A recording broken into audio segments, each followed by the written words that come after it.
Hey, my name is Amir. Have you ever been in a place in your life where you feel like you're just looking for something, you're needing something, purpose, change, whatever it is?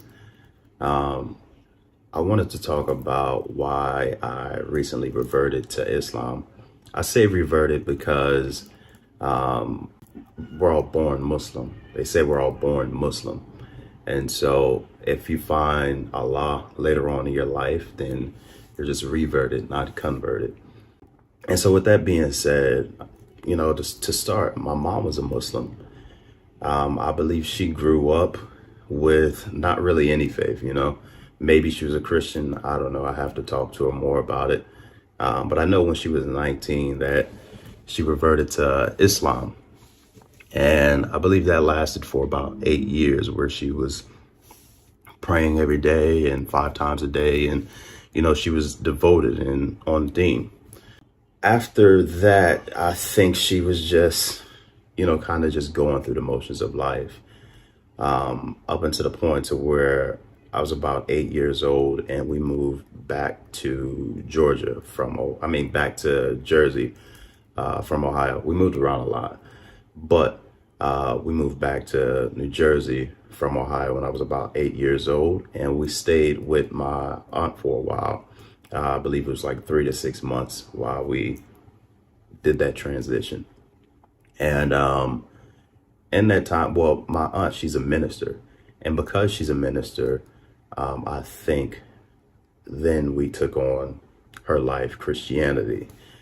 And then from there, we kind of just went through the motions, but I wouldn't say that we were really devoted. It was just that we were around it, I guess.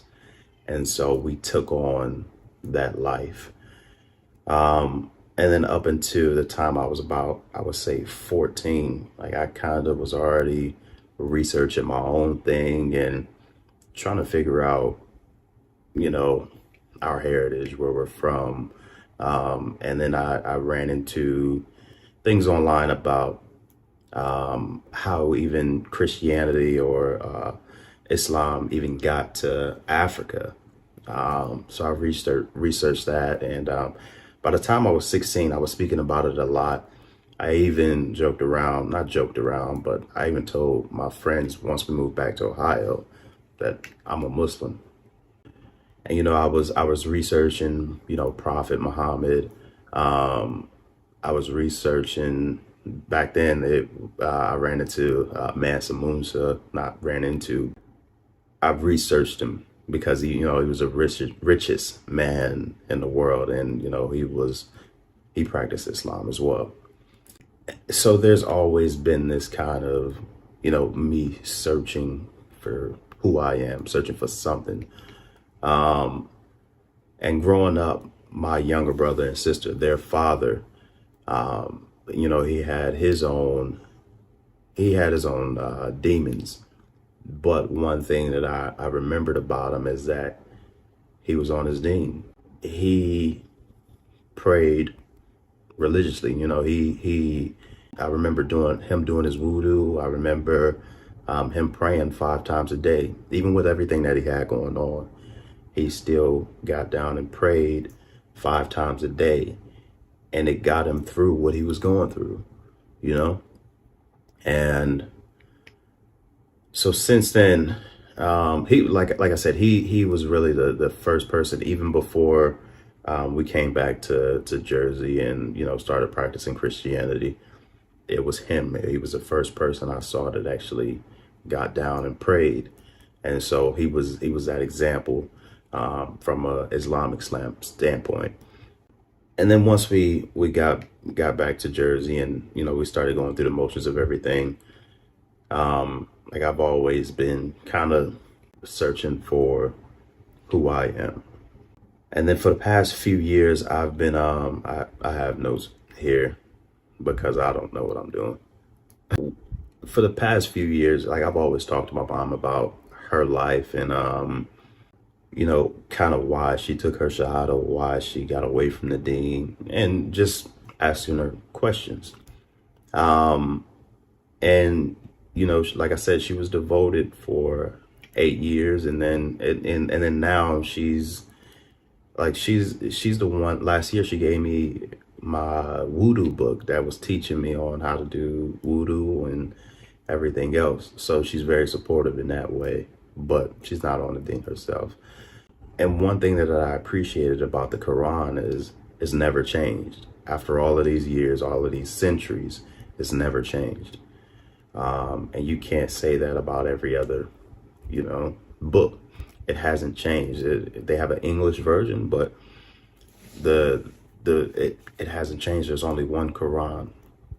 And then I would say maybe a few months ago, I had this dream, or I don't know what I was going through, but I had this dream. And, like I said, I'm needing purpose. I'm needing some type of guidance. And I had this dream, and then I just woke up in tears, and I was just like, I give up. Like I surrendered myself to Allah. And I was just like I wanted to follow so that I can lead my family. I have 2 kids. I have a wife. I just needed, it's like, I don't know how to explain it, but I remember waking up and I had texted my friends, and I was in our group message, and I just told them, like, I'm not living right. I know, because at this point, I know what I need to do. I knew that I needed to take my shahada. I knew that I needed to be praying 5 times a day. I knew the 5 pillars, I knew that I needed to accept Islam. And I think I just been running from it for however long. Because like I said, I've been researching since I was 14. I'm 28 now. And so I knew that I needed to accept this way of life. And even, throughout life, I try to kind of fix things in my life. Like I have, like I said, I have a kid, 2 kids. I have a daughter and a son. When someone is more important than you, like you get on, like you drive, like it gives you this drive.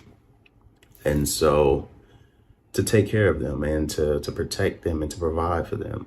And my family is that for me,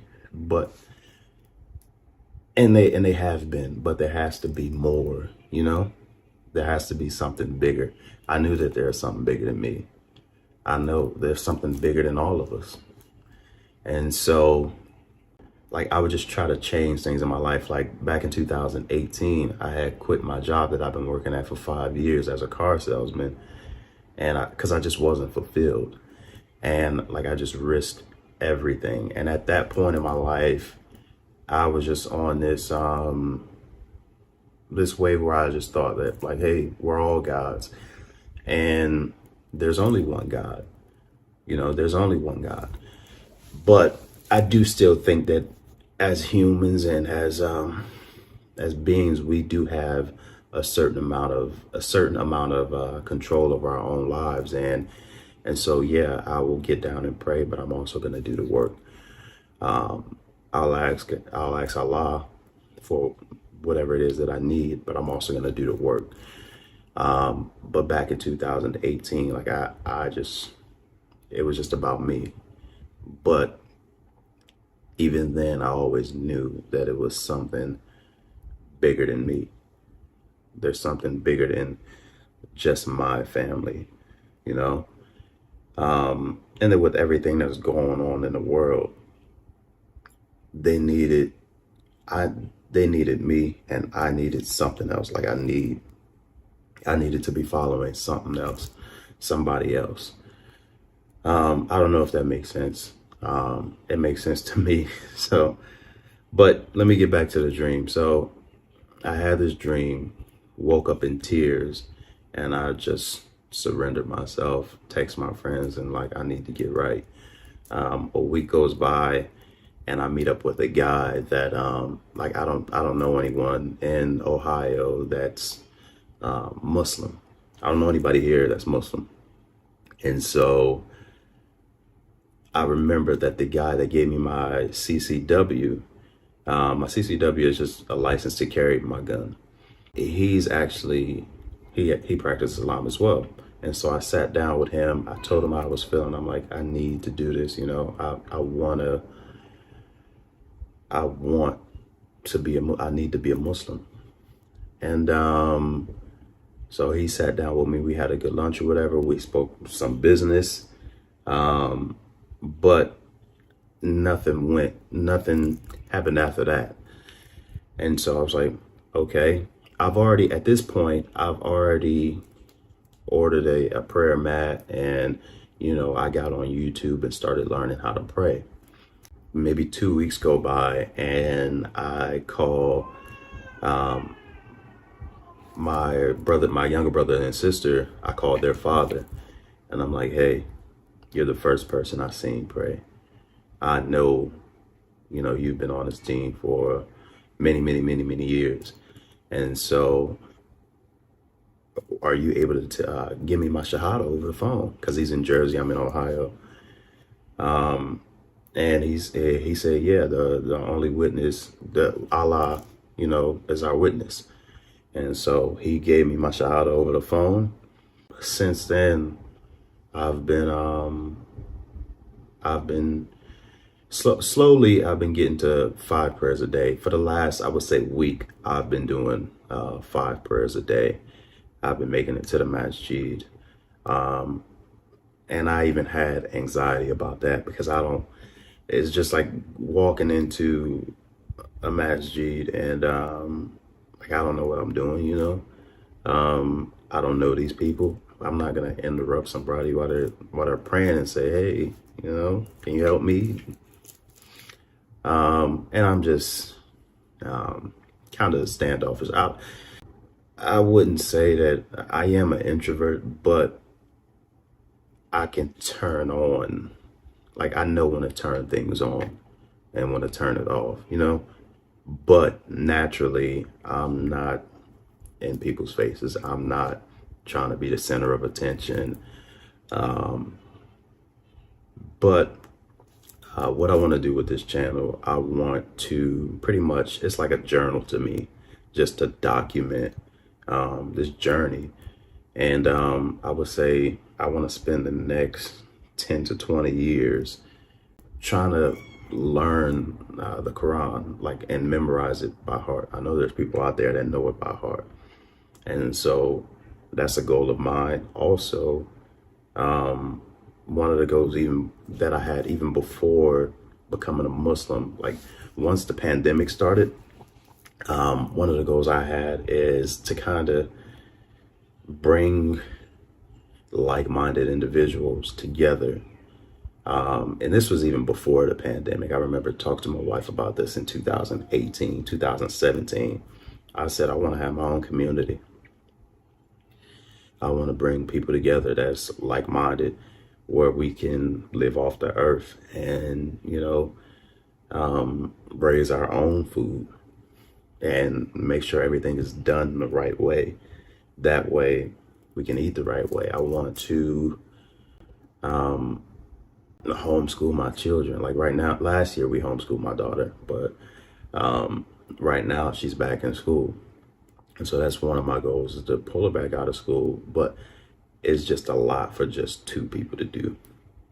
I want, you know, they say it takes a village to raise a child. So I want my own village. I want to create my own village, handpicked. You know, this person has the patience to teach.